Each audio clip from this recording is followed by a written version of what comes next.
que la sonnette sonnera. Alléluia. Donc demi-mort et spirituellement. Donc nous comprenons la prophétie du prophète Osée, chapitre 6, versets 1 et 2. Il dit un jour équivaut à 1000 ans pour Dieu.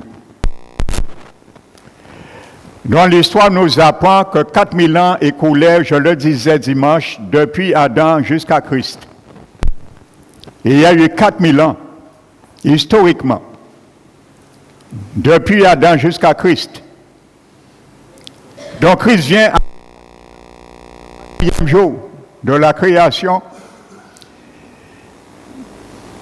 et il vient mourir pour relever celui qui était à demi-mort, l'Église, toute humanité. Et par l'huile et le vin, il fait passer dans la nouvelle naissance et il le met dans l'Église pour prendre soin de lui, l'hôtelier, les serviteurs. Et il donne 2 deniers. Amen. Et il dit qu'il reviendra. Donc les 2 deniers, je l'ai expliqué, c'est prophétique. Un denier équivaut à 1 journée de salaire. Donc 2 deniers équivaut à 2 journées de salaire. Donc si Jésus dit, il lui donne 2 deniers et il reviendra après, dans 2 jours. Donc 2000 ans. Donc 4000 ans plus 2000 ans égale 6000 ans. Alléluia. Et le millénium fera le 7e jour de la création prophétiquement, qui sera le grand sabbat pour l'humanité, dont parle Hébreux chapitre 13. Voici ce grand sabbat qu'il est promis à l'humanité que les adventistes du 7e jour malheureusement mal compris. Alléluia. Le 7e jour, le 7e millénaire. Alléluia. Lorsque Jésus prendra le gouvernement pendant 1000 ans sur la terre. Alléluia. Donc je continue ce matin. Donc nous avons vu les 2 deniers, le Seigneur dit qu'il n'y a aucune limite dans l'Église. Le Seigneur a tout prévu, les dons, les ministres, les ministères, et ainsi de suite, pour pouvoir à son Église. Alléluia. Donc nous comprenons, dans Genèse 1, 27, Dieu créa l'homme à son image, il le créa à l'image de Dieu comme homme et femme, il les créa. Verset 31, Dieu vit alors tout ce qu'il avait fait. Et voici, c'était très bon. Il y eut un soir, il y eut un matin, ce fut un 6e jour. Alléluia. C'est ce jour, quand Jésus viendra, il dira à son Église, tout est bon. Alléluia. Parce que l'Église sera à l'état finitif. L'Église a été primitive. Le jour de la Pentecôte, lorsque Dieu a pris un premier parpaing dans ce monde, la carrière du monde, et il a commencé à élever son Église spirituellement. Les parpaings, c'est toi et moi. L'Église était primitive, mais après 2000 ans, il sera définitif. Et il dira, le 6e jour, tout ce qu'il a fait à l'Église est vraiment bon. Alléluia! Parce que l'Église sera, il passera devant le conseil de l'Éternel. Alléluia. Et il sera admis comme l'épouse sans ride, sans tache. Rien de répréhensible. Alléluia. Alléluia. Amen. Donc je disais que cette parabole est prophétique. Amen. Maintenant revenons. J'ai fait ce petit détour du boulevard. Revenons au boulevard du départ. Alléluia. Parce qu'il faut le rappeler. Trop d'enfants du Seigneur pensent qu'ils peuvent être sauvés en se déconnectant d'une église. Illusion totale. Comment tu vas croître? Alléluia. Dans cette parabole, Jésus a dit aux hôteliers de prendre soin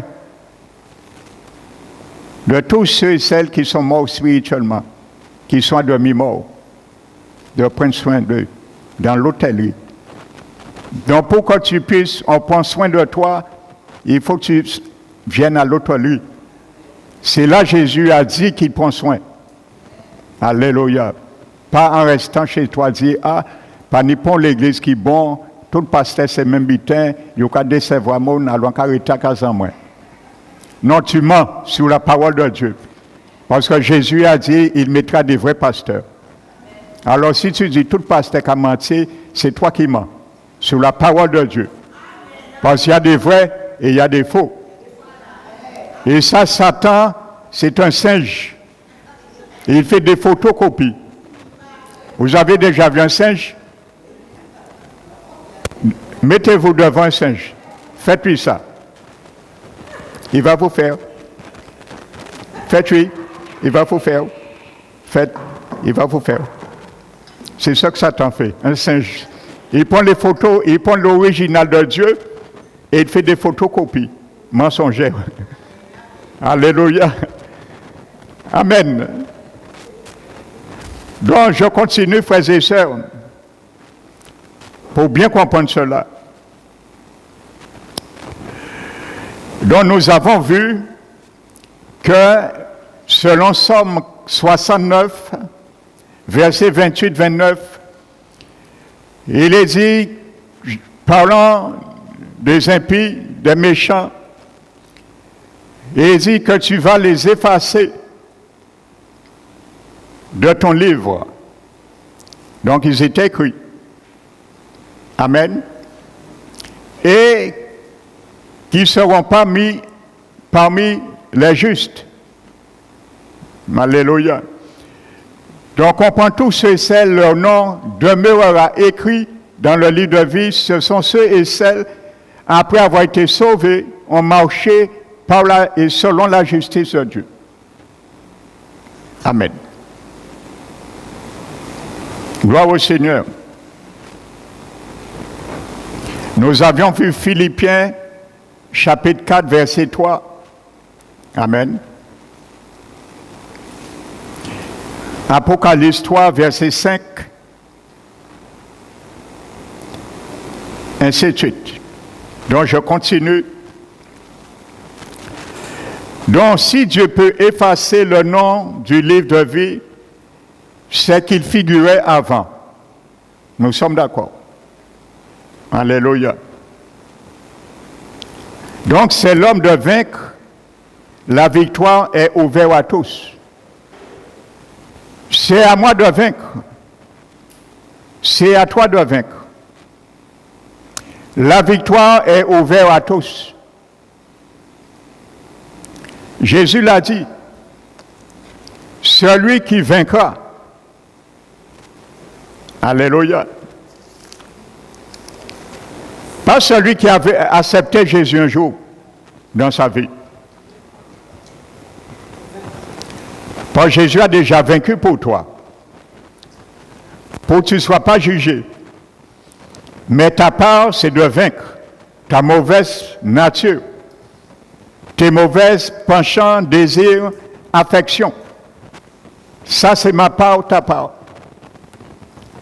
Alléluia. Donc, il a dit, celui qui vaincra. Amen. Apocalypse 3, à l'église de Sardes. Je n'effacerai point son nom du livre de vie. Donc, je le répète encore, ça j'ai dit dimanche dernier. Donc, tremble devant cette parole, mon frère, ma soeur. Il ne parle pas aux païens. Il parle aux chrétiens nés de nouveau. Alléluia. Donc, ton nom peut être effacé dans le livre de vie. Mon nom aussi. Et si ton nom et mon nom est effacé, nous allons voir Apocalypse, ce qui est dit dans chapitre 2, à l'église de Smyrne. Verset 11, que celui qui a des oreilles entende ce que dit l'Esprit aux églises. Mets en dessous ta Bible, parole qui restaure. Pour bien savoir, ça t'adresse à toi. Aux églises. Alléluia. Pas à une église. Aux églises. Toutes les églises du Christ dans le monde. Alléluia. Celui qui vaincra. Tous les 7 églises, il est marqué celui qui vaincra. Et il n'y a pas d'impartialité. Celui qui vaincra. Je suis chrétien, 10 ans, il y a des gens qui se flattent. Je suis chrétien 40 ans, 50 ans, depuis ma naissance. Ça n'intéresse pas le Seigneur. Est-ce que tu vaincres? Tu es en train de vaincre. C'est ce qui intéresse le Seigneur. Il n'a pas dit celui qui fera ça, ça, et il dit celui qui vaincra jusqu'à la fin. N'aura pas à souffrir. Qu'est-ce qui est marqué? Qu'est-ce que la seconde mort? Qu'est-ce que la seconde mort? Tu mourras physiquement une deuxième fois. Et c'est fini. Séparation éternelle au siècle des siècles, dans un tourment éternel, nuit et jour au siècle des siècles. La seconde mort. Il s'adresse aux chrétiens nés de nouveau. Alléluia. Il y a beaucoup qui rejettent l'enseignement du pasteur Emmanuel. J'ai déjà entendu beaucoup de propos à mon égard parce que ça dérange la doctrine que je prêche, parce que c'est biblique et c'est fondé bibliquement. Mais je le répète encore, si tu es dans la salle, dans ce cas, je leur redis, si ce que je prêche n'est pas biblique, je te donne autorité de les rejeter. Mais si ce que je prêche est biblique, ne fais pas ces malheurs. Parce que ce n'est pas le pasteur que tu rejettes, c'est la parole de Dieu. Alléluia. Amen. Donc c'est clair là. Alléluia. Non seulement nos vies, notre nom peut être effacé du livre de vie, mais nous connaîtrons la GN. Parce qu'Apocalypse 20 le dit. Tous ceux dont leur nom n'est pas écrit dans le livre de vie furent jetés dans la GN. Alléluia. Donc maintenant, nous allons élaborer cela, maintenant. Parce qu'il y a 2 versets qui pourraient être antithétiques. Vous savez, j'aime bien étudier sur les versets, les contextes antithétiques. Et ça demande du travail et des recherches pour élucider cela. Je prends un exemple très simple. Il est marqué, il est réservé à tout homme de mourir une seule fois. Après quoi vient le jugement, Hébreux 9, 27. Et Apocalypse 20 dit que ceux et celles qui furent jetés dans le lac de feu s'appellent la deuxième mort. Donc c'est là, il se base, il dit, comme il est écrit, il est réservé à tout homme de mourir une seule fois, la mort physique. Donc la deuxième mort, c'est la deuxième mort physique. Non. Il faut prendre d'autres tests, comme je l'ai expliqué, je ne reviendrai pas sur ça, que j'ai bien expliqué cela au cours de la conférence. Vous savez, il y a ce qu'on appelle l'herméneutique. L'herméneutique, c'est la loi, c'est une théologie qui consiste à étudier la parole pour la clarifier et la dispenser dans sa clarté. Ça s'appelle l'herméneutique. Et pour cela, il faut faire une bonne exégèse. Et ceux qui font l'exégèse, c'est des exégètes. Alléluia. Donc si tu fais une fausse exégèse, automatiquement, tu dérives. Mais vous savez, dans la Bible, il y a des choses, aussi dans les études, l'herméneutique, on peut comprendre et conclure par, comment dirais-je, déduction. Je vous donne un exemple très simple. Vous savez, quand Jésus, par ça même, je suis resté longtemps sans comprendre ce verset. Quand Jésus a dit que quand l'Antichrist viendra, après 3 ans et demi, il rentrera dans le temple à Jérusalem et il va s'asseoir sur le trône, normalement, que Jésus devrait être quand il viendra après les 7 ans. Parce que Jésus sera sur la terre et son trône sera à Jérusalem. La Bible le dit, Zacharie le dit. Donc l'Antichrist va s'asseoir et va proclamer lui-même Dieu. Et Daniel avait prophétisé cela.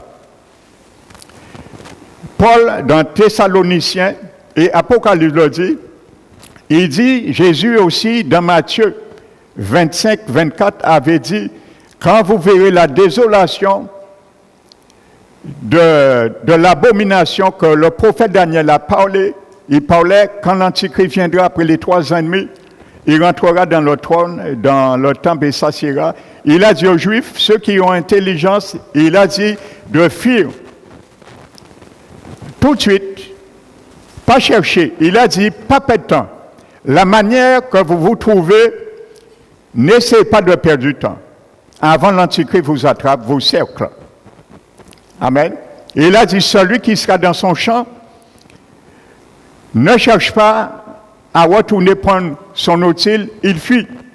Il a dit, si quelqu'un est dans le toit, qu'il descende et qu'il laisse, là, ainsi de suite. Et il a dit d'aller dans les montagnes. Donc, Jésus a donné 3 grandes montagnes qui sera un refuge de ces Juifs-là.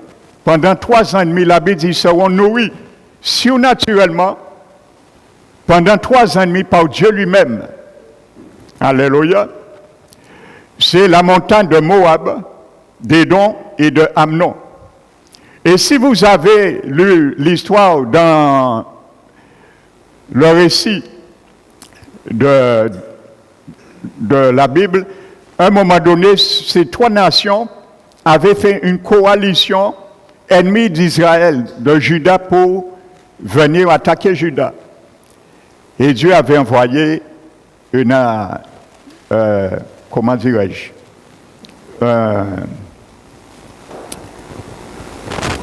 une embuscade. Et c'était combattu entre eux. Donc maintenant, ces 3 nations ennemies d'Israël viendront leur bénédiction. Ce qui a été une malédiction deviendra une bénédiction. Alléluia. Donc Dieu va utiliser ces 3 lits pour ce refuge. L'Apocalypse le dit. Maintenant, quand Jésus dit que vous allez entendre après qu'il y a des antichrists, et ainsi de suite. Et Jésus a dit, si là je veux venir, Jésus a dit que si on vous dit que le Christ est là, n'oubliez pas Matthieu 24, chapitre 24 et chapitre 25, il n'y a pas d'interruption. Le chapitre 24 et le chapitre 25, Jésus est en train de raconter la même chose. Il ne change pas de chose. C'est chronologique. Et arrivé au chapitre 25, Jésus dit que si on vous dit, il est là, il est dans les champs, n'y allez pas. Si on vous dit, il est dans les maisons, n'y allez pas, ainsi de suite. Pourquoi Jésus a dit ça? Eh bien, par déduction, on comprend pourquoi. C'est là que je voulais venir, par exemple. Comment on va comprendre cela? Vous savez, à l'époque, les portables, les ordinateurs n'existaient pas. mais ça existe aujourd'hui. Imaginez, lorsque les Juifs vont partir, c'est uniquement là, l'Antichrist ne pourra pas venir les chercher. Ils seront protégés surnaturellement. Mais le diable, sachant, peut-être par un moyen, ils auront leur portable, ils auront leur ordinateur, ils vont quand même écouter les informations. Et Satan va mettre quelque chose sur pied, peut-être dans les médias, les télévisions, il va faire un faux Christ et il va montrer qu'il rentre dans les maisons, il cherche les Juifs pour les sauver. Et à ce moment, lorsqu'ils vont voir peut-être avec leur portable, cela, certains peut-être auront tendance à aller. Donc c'est pour ça que Jésus a pris la peine de dire, si on vous dit, il est chez vous, n'y allez pas. Ne sortez pas. Implicitement, Jésus voulait dire, ne sortez pas dans le lieu de refuge, parce que vous allez vous faire attraper. Si on vous dit, il est dans les champs, il est en train de vous chercher, les Juifs. Donc c'est ça, par déduction, on peut comprendre cela.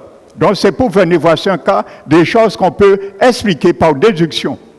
Alléluia, vous avez compris? Amen. Alléluia. Donc je continue.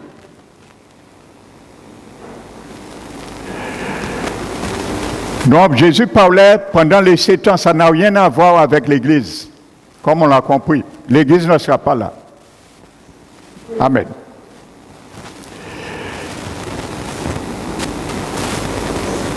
Donc c'est à nous de vaincre.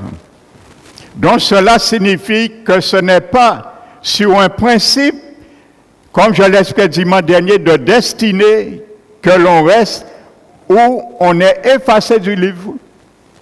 Ce n'est pas parce que j'ai été prédestiné à être sauvé que ton nom, mon nom sera automatiquement resté écrit dans le livre de vie. À tous est ouvert de rester dans le livre, frères et sœurs. Amen. Regardez dans Acte 13, verset 48. Acte 13, verset 48. Vous allez comprendre cela. J'ai expliqué dimanche dernier la différence entre la prédestination et la préscience de Dieu. Amen. Donc pour ceux qui étaient là, tu vas comprendre ce verset. La Bible nous dit que Dieu envoie Paul et Barnabas à Antioche. Et les Juifs refusent l'Évangile. Amen. Donc, Paul dit, puisque vous refusez l'Évangile, il dit, c'est à vous, premièrement, que la parole de la vérité avait été destinée. Mais quand vous jugez vous-même, frères et sœurs, vous jugez vous-même. Alléluia. Votre refus de la vie éternelle, indigne. Donc, ils ont été prédestinés, premièrement, mais ils ont jugé eux-mêmes indignes de la vie éternelle. Donc, tu peux être, je disais, toute personne est prédestinée à être sauvée, même l'Antichrist et le faux prophète. Mais c'est eux qui vont juger indignes de la vie éternelle. Ils vont le refuser. Et leur prédestination sera capotée, comme beaucoup aujourd'hui dans le monde. Alors Paul dit, nous allons nous tourner vers les païens. Et là, ils ont fait un coup de filet. Les païens se sont réjouis, ils ont glorifié la parole de Dieu. Et la Bible dit, tous ceux parmi les païens qui étaient prédestinés à la vie éternelle, on couille. Alléluia. Vous allez dire oui, mais Dieu les a prédestinés à la vie éternelle, oui. Mais Dieu ne les a pas prédestinés à quoi? Alléluia. Tu n'es pas prédestiné à quoi? Sans quoi tout le monde serait sauvé. Si Dieu avait prédestiné toute personne à quoi, tout le monde serait sauvé. Parce que qui t'a vécu ou pas t'a vécu, Dieu t'a fait des sortes ou quoi. Mais ce n'est pas ça. Ils avaient été prédestinés à la vie éternelle. Mais pour rentrer dans cette prédestination, il fallait quoi? Alléluia. Amen. Et dans le grec, dans ce verset, le verbe qui a été était prédestiné, c'est un seul mot. Alléluia. C'est à la voix passive.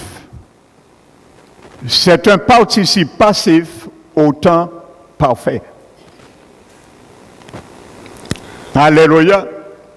Donc je vais te l'expliquer. Qu'est-ce que ça veut dire, cette conjugaison?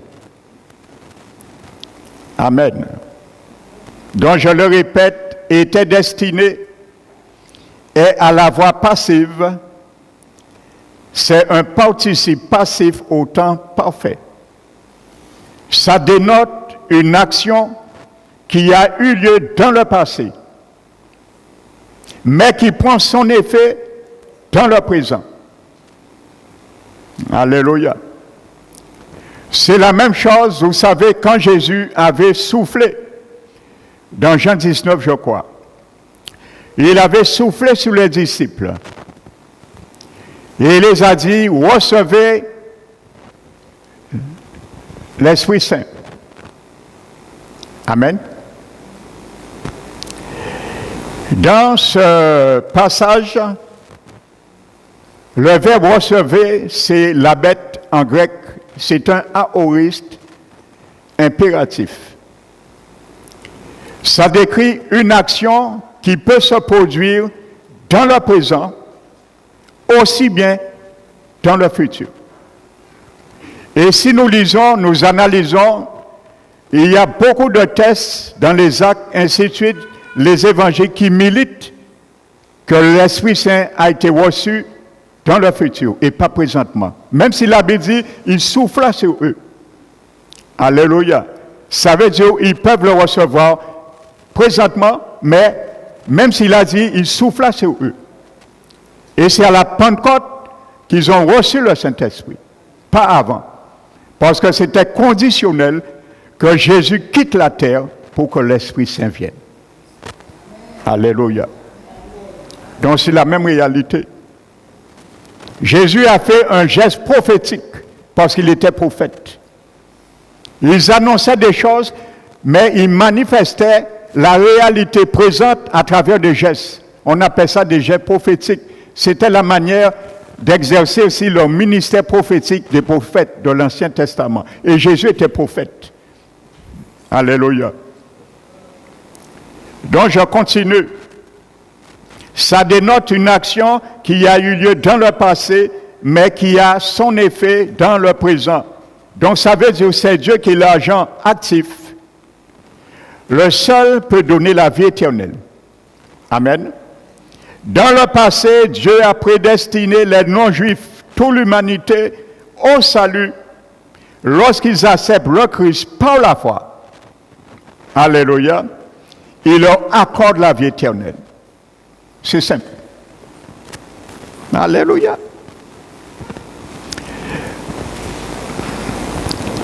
Il y a un patron. Il dit, il prédestine son fils de le succéder à l'entreprise. Amen. Mais quand le moment venu, ce patron meurt, son fils dit non, ça ne m'intéresse pas. Pourtant, le père a fait un testament.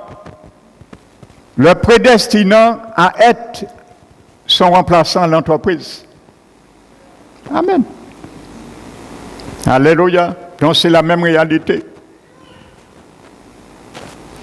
C'est lorsque à Antioche de Pisidie, les païens ont mis leur confiance en Jésus-Christ et se sont appropriés de la vie éternelle.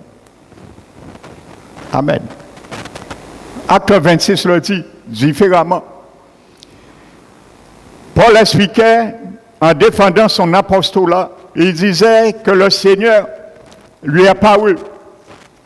Et il a dit, je te choisis parmi ce peuple, les Juifs, et aussi parmi les païens, pour lesquels je t'envoie, afin que tu lui ouvres les yeux, pour qu'ils voient, et qu'ils passent des ténèbres à la lumière.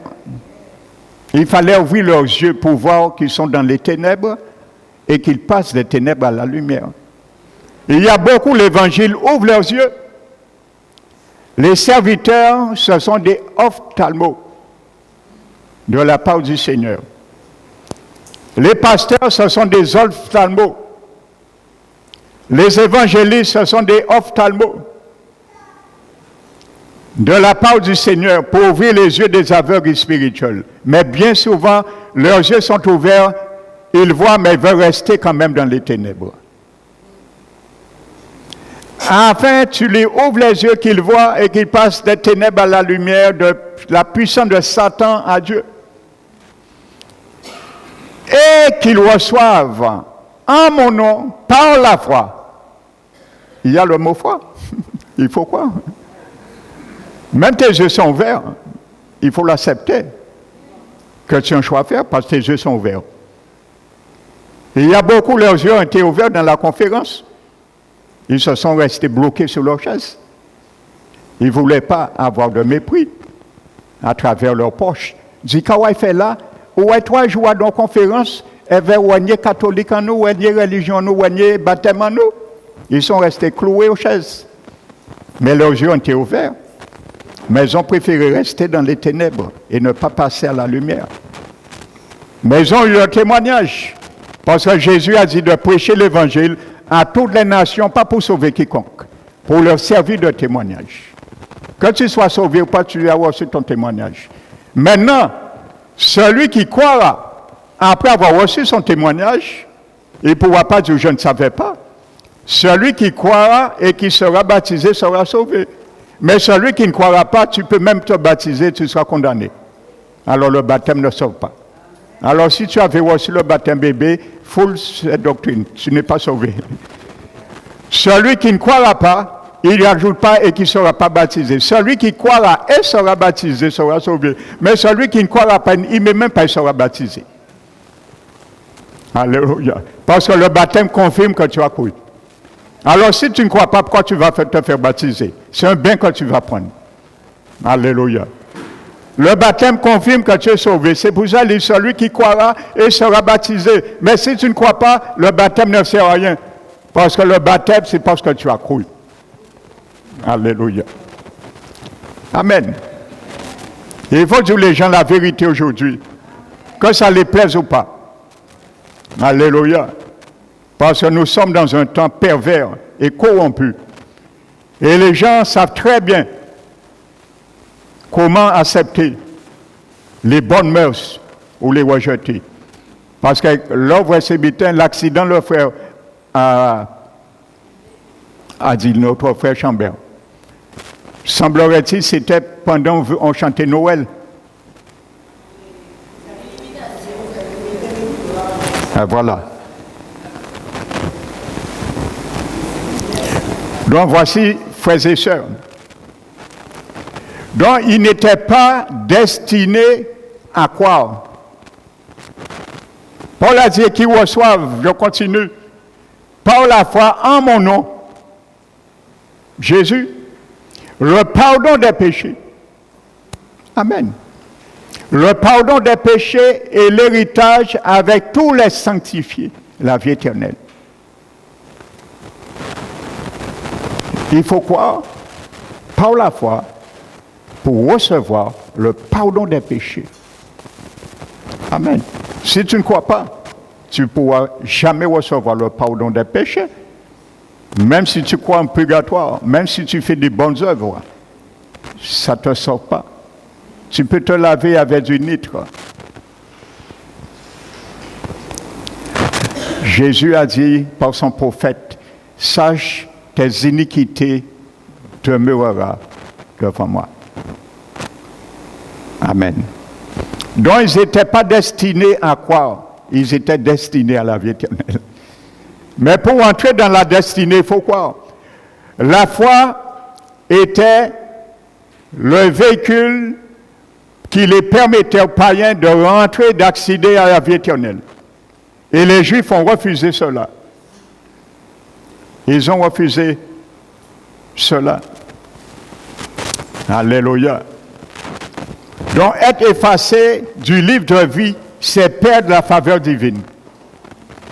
La faveur qui t'a été allouée, la faveur qui m'a été allouée, c'est la perdre lorsque nos noms est effacé dans le livre de vie. Alléluia.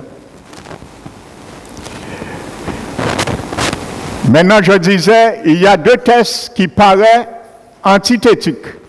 Nous allons les voir. Il y a un frère qui m'a posé la question dimanche dernier. Donc, je vais répondre à cette question. C'est Apocalypse 13, 8 et 17, 8. Nous allons les prendre.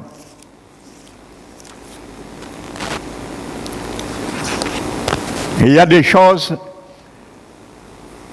il faut interpréter par déduction parfois. Apocalypse 13, verset 8. Et tous les habitants de la terre adoreront la bête, ceux dont le nom n'a pas été écrit dans le livre de vie, de l'agneau qui a été immolé dès la fondation du monde. Donc, beaucoup disent qu'il y a des noms qui n'ont pas été écrits. Si on prend cela littéralement, effectivement, littéralement, ça semblerait dire cela. Mais ça contredirait ce que nous avions lu ailleurs. Alléluia, Somme. Le Somme 89, nous avons vu.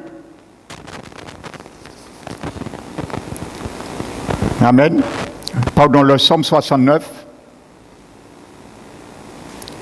Philippiens 4. Amen. Donc, comme la Bible ne se contredit jamais, ça oui contredit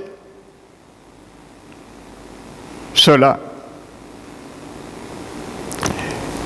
Et Apocalypse 17, chapitre 8. La bête que tu as vue était, et elle n'est plus, elle doit monter de l'abîme et aller à la perdition. Et les habitants de la terre, dont le nom n'a pas été écrit dès la fondation du monde dans le livre, s'étonneront en voyant la bête, ainsi de suite. Qui n'a pas été écrit dès la fondation du monde. Alléluia. Je vais encore ce matin vous faire un petit cours gratuit de grec pour comprendre cela. Alléluia. Et quand nous viendrons à Apocalypse, le verset que nous avons pris en préambule, chapitre 20, tu vas comprendre quelque chose que Dieu est en train de faire, une remise à jour du livre de vie. La remise à jour, Dieu prend le livre au dernier jour et une remise à jour.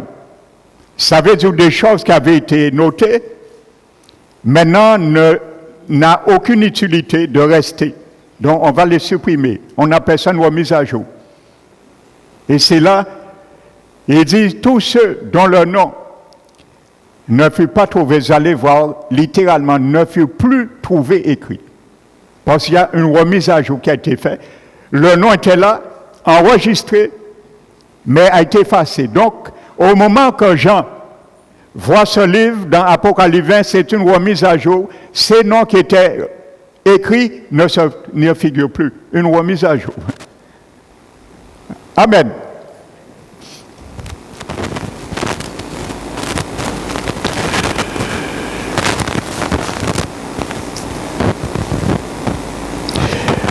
Vous savez, avant de venir sur cela,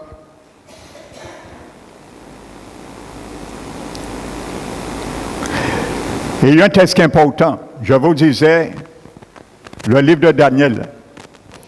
Vous savez, les Juifs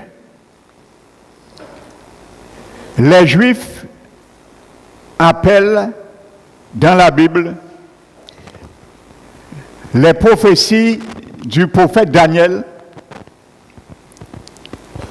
l'Apocalypse des Juifs. Les Juifs appellent le livre de Daniel l'Apocalypse des Juifs.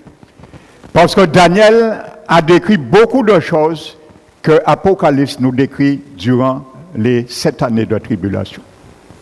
Donc il appelle cela, les Juifs appellent Daniel la prophétie, l'Apocalypse des Juifs. Et c'est une réalité. Regardez, c'est important, nous allons le lire ensemble. Daniel 12. En parlant de la tribulation, et il dit, en ce temps-là se lèvera Michael, le grand chef, le défenseur des enfants de ton peuple, et ce sera une époque de détresse telle qu'il n'y en a eu de semblable depuis les nations exilées jusqu'à cette époque, les 7 années de tribulation. En ce temps-là, voici un rang de la première résurrection. Ceux de ton peuple, il parle des Juifs là, qui seront trouvés, inscrits dans le livre, sera sauvé. Vous voyez, en ce temps-là, ceux, vous voyez bien, il ne dit pas tous les Juifs, parce qu'il y a beaucoup de Juifs qui sont en enfer aujourd'hui. Ils sont morts dans l'idolâtrie. Donc il dit bien ceux, parmi tous ceux qui faisaient partie de l'alliance ancienne que Dieu avait choisie. Il n'a pas dit tous les Juifs. Il dit ceux de ton peuple qui seront trouvés. Donc ça veut dire qu'il y avait des noms des Juifs qui étaient écrits dans le peuple, parmi le peuple de Dieu. Mais qui seront trouvés écrits, seront trouvés encore écrits. Alléluia. Dont les noms de ceux qui ne font pas partie de ceux ont été effacés. Alléluia. Les choses sont claires. Amen. Donc il y a beaucoup dans les églises du Christ aussi, ce sont ceux dont le nom est trouvé toujours écrit dans le livre de vie, dans la mise à jour, qui ne vont pas être jetés dans le lac de feu. Je vous donne un témoignage. J'ai un livre d'une servante du Seigneur. Elle a fait 2 expériences de la mort clinique d'un arrêt cardiaque. Et Jésus l'a amené au ciel. Et Jésus lui a dit, viens, je vais te montrer quelque chose. Jésus a pris un livre, elle dit que le livre était en or pur. Chaque page était en or. Le livre de vie. Elle a vu ce livre. N'oubliez pas Apocalypse dit, des livres furent ouverts le jour du jugement dernier. Alléluia. Et un autre livre fut ouvert. Il n'a pas dit des livres de la vie. Un seul livre de la vie. Amen. Jésus ouvre la page et la page s'arrête exactement sur le nom de l'Église que cette femme est membre sur la terre. Parce qu'elle est retournée dans son corps après. Pour témoigner à l'Église de prendre garde à ça. Et elle voit le nom de son église, et les membres sur la terre, et tous les membres de son église. Dans l'église Parole qui restaure, prendre garde. Ton nom et le nom de l'église est noté dans ce livre. Amen. Et elle regarde, Jésus lui dit, regarde. Jésus lui dit rien. Jésus lui laisse découvrir. Et ça, à sa stupéfaction, elle dit, mais Seigneur Jésus, mais où est le nom d'un tel qui était dans les chantres, qui était musicien, qui était diacre, qui servait à l'église? Mon église, où sont leurs noms? Jésus l'a dit, leurs noms étaient écrits, mais je les ai effacés. Et il dit, mais pourquoi Seigneur? Il dit, parce que dans l'église, prenez conscience de cela. Alléluia. Dans l'église, dans les 4 murs de l'église, voici ce que Jésus a répondu. Dans les 4 murs de l'église, ils étaient chrétiens et chrétiennes. Mais dehors, dans le monde, ils parlaient comme le monde. Ils marchaient comme le monde. Ils s'habillaient comme le monde. Voici pour ça leur nom a été effacé du livre de vie. Et Jésus fait un zoom sur ce livre. Et le Seigneur lui montre comme dans un rétrospectif, dans un écran, tous ces membres, leur nom a été effacé, reviennent au Seigneur dans la repentance. Et leur nom figure de nouveau. Amen. C'était pour montrer la réalité que ton nom peut être effacé dans le livre de vie. Ce n'était pas des païens, c'était des chrétiens nés de nouveau dans son église qui étaient écrits. Amen. Je continue.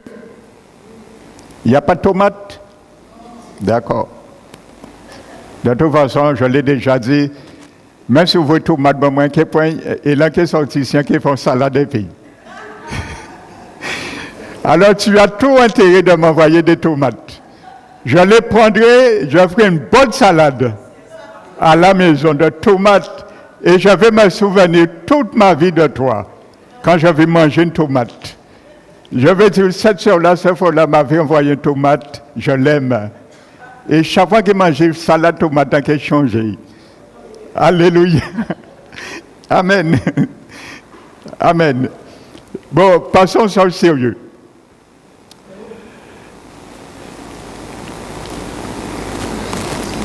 Donc, ces deux versets, ils paraissent antithétiques.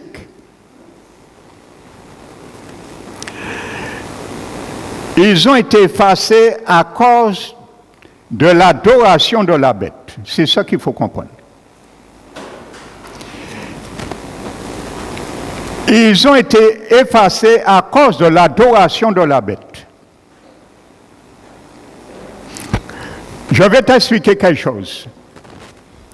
Je disais dimanche dernier, Jésus, le Seigneur, dans sa préscience, il voit tout. Amen. Même si je dis, la Bible disait qu'ils n'ont pas été écrits dès la fondation du monde, c'est parce que dans la préscience de Dieu, Dieu avait déjà vu leur nom écrit. Mais comme Dieu, je l'ai expliqué dimanche dernier, savait, même avec un avertissement, ils n'auraient pas obtempéré. Donc, avant même la fondation du monde, Dieu avait vu ça, donc Dieu a déjà effacé leur nom. C'est simple. N'oubliez pas, regardez bien, frères et sœurs, personne n'aura d'excuse pendant les 7 années de ne pas recevoir la bâute de la bête. Il y a un ange, la Bible dit, il descendra du ciel. Quand le faux prophète, c'est lui qui va manigancer cela, c'est un faux prophète, et qui va amener cette adoration en faveur de l'Antichrist. La Bible dit au moment, ça se fera 3 ans et demi, après les 7 années, La Bible dit Dieu va envoyer un ange du ciel, c'est marqué dans l'Apocalypse. L'ange parcourra le monde entier avec une trompette, avec une voix forte. Toute personne, la Bible dit, toute nation, toute tribu, toute langue l'entendront. Il dira, ne prenez pas la marque de la bête. Tous ceux et celles qui prendront la marque de la bête sera jeté dans le lac de feu. Tout le monde va entendre cela. Personne n'aura d'excuse. Donc, Dieu, dans sa préscience, a vu tous ceux et celles que la trompette sonnera, ils ne vont pas obéir, ils vont quand même prendre la marque. Donc, Dieu peut très bien dire, tous ceux dont leur nom n'a pas été écrit dans le livre de vie. Mais ça ne veut pas dire que ça n'a pas été écrit. Alléluia, j'essaie de vous mettre dans l'éthique de Dieu avant de vous expliquer le contexte grammatical grec. Alléluia. Il faut savoir interpréter selon l'herméneutique par déduction parfois, à la lumière de d'autres textes qui sont clairs. Amen.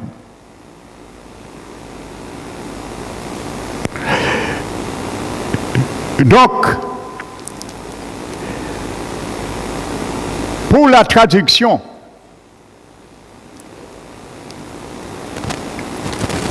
pas ou plus. Alléluia. C'est une question de traduction entre le mot pas et le mot plus. Apocalypse 20.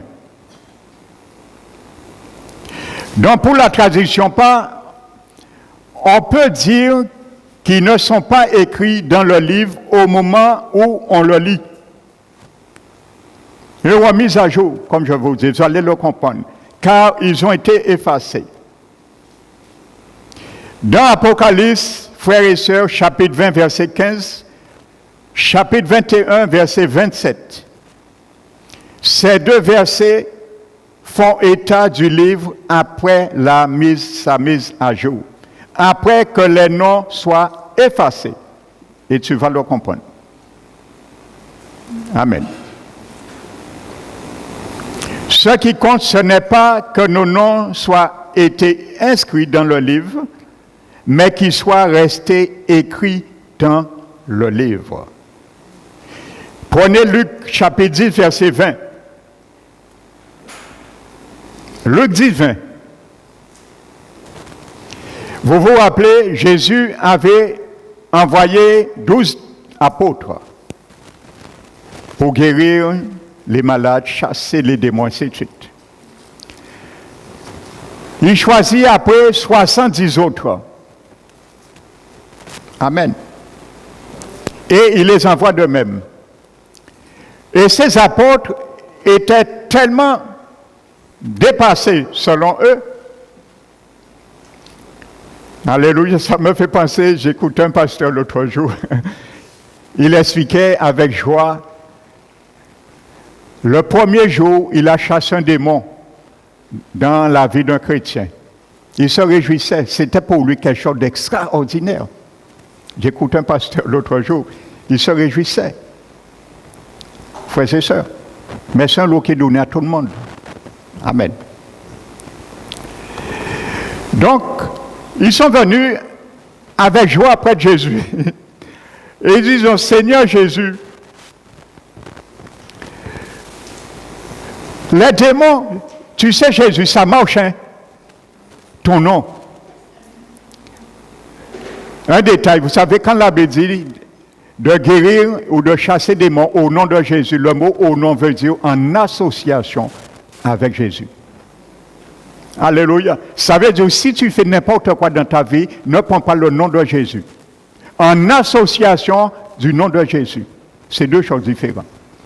Amen. Nous avons l'habitude de dire au nom de Jésus, oui, mais dans le grec, c'est en association avec le nom de Jésus, avec sa personne. Alléluia. Donc, on connaît bien que les occultistes, vous voyez beaucoup de miracles, ils peuvent même utiliser le nom de Jésus, ça ne veut pas dire que c'est Jésus qui agit, c'est le diable. Attention. Alléluia. Amen. pour démasquer un faux serviteur. Lorsque vous voyez les miracles, tout ce que vous voyez, écoutez après le message qu'il donne. C'est très simple. Et vous allez conclure vous-même. Parce que la Bible est claire, il a dit même, Paul a dit les dons de miracles et de guérison sont faits pour un but. C'est pour accréditer l'évangile. Alors, même si tu vois des milliers de miracles de guérison, après le serviteur dit, bon, il commence à vous prêcher sur l'argent, ou bien commence à vous prêcher, vous savez, il n'y a rien de mal à aller courir carnaval. Parce qu'il y a un pasteur là, dit une jeune fille un jour, ça, je ne vais pas nommer le nom de cette église, en Guadeloupe, ça existe. Il n'y a rien de mal, tu peux aller courir carnaval. Quand vous allez entendre cela, sachez que tous les miracles que vous venez de voir ne viennent pas de Dieu. Parce que les miracles accréditent l'évangile. Alléluia. Donc Jésus dit, Luc 10, 20, retournons à Luc 10, 20. La Bible dit, ils sont venus, il dit, Seigneur, même les démons nous ont été soumis. Jésus dit, mais je le sais, tu n'as pas à me le dire. Mon nom est grand. Je sais très bien, si je te dis d'aller à mon nom, les démons sont soumis, même le diable. Et Jésus a dit, mais si, mais j'ai vu Satan descendre comme un éclair. Alléluia. Et dans le grec, c'est conjugué à l'imparfait. À l'imparfait.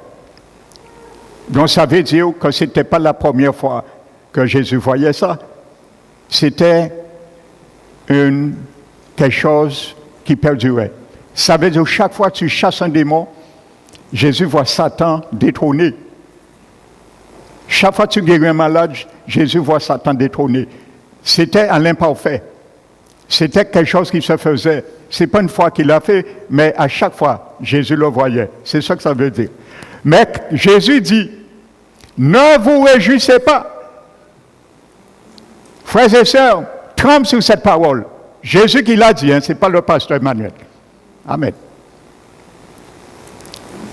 Je te dis, si je dis des choses qui viennent de moi, rejette-les. Je te donne l'autorité.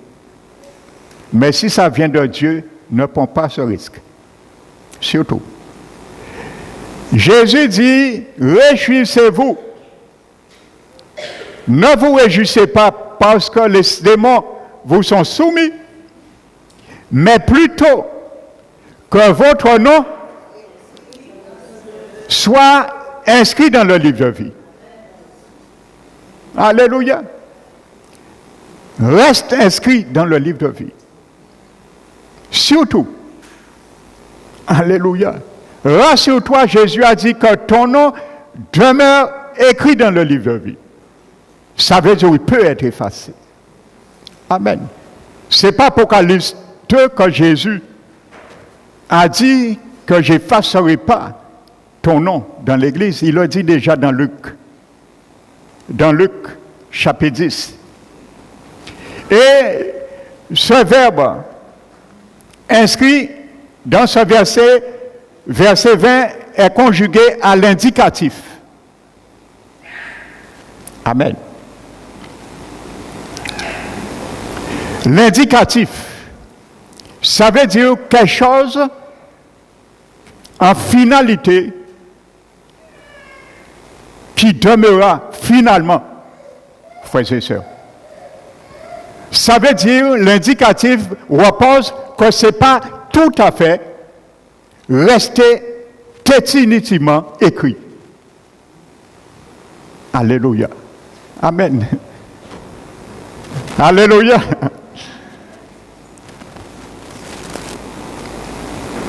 Alléluia. Donc je continue. Apocalypse 20, 15, 21, 27, ces deux versets font état du livre après la remise à jour, après que les noms ont été effacés. Mais il y a une seule manière de comprendre cela. Amen. Ce qui compte, je disais, ce n'est pas que nos noms soient inscrits dans le livre, mais qu'ils soient restés écrits dans le livre de vie. Le verbe écrit dans ce verset, chapitre 20, 21, en grec, c'est le mot grapho. Dans le texte, nous le voyons conjugué au parfait intensif. Parfait de l'indicatif à la voix passive. J'ai gratté, qui signifie demeurer écrit. Alléluia. Vous avez compris? Demeurer écrit. Pas écrit, mais demeurer écrit. Alléluia. Quand Jésus a dit dans Jean 15, celui qui demeure en moi, ce n'est pas quelqu'un qui sort et qui rentre en lui. C'est quelqu'un qui est déjà en lui. Ce n'est pas quelqu'un, Jésus prend aujourd'hui, donne sa vie au Seigneur et son nom demeure écrit. Non, son nom est déjà écrit. Mais son nom demeure resté écrit. Je le reprends.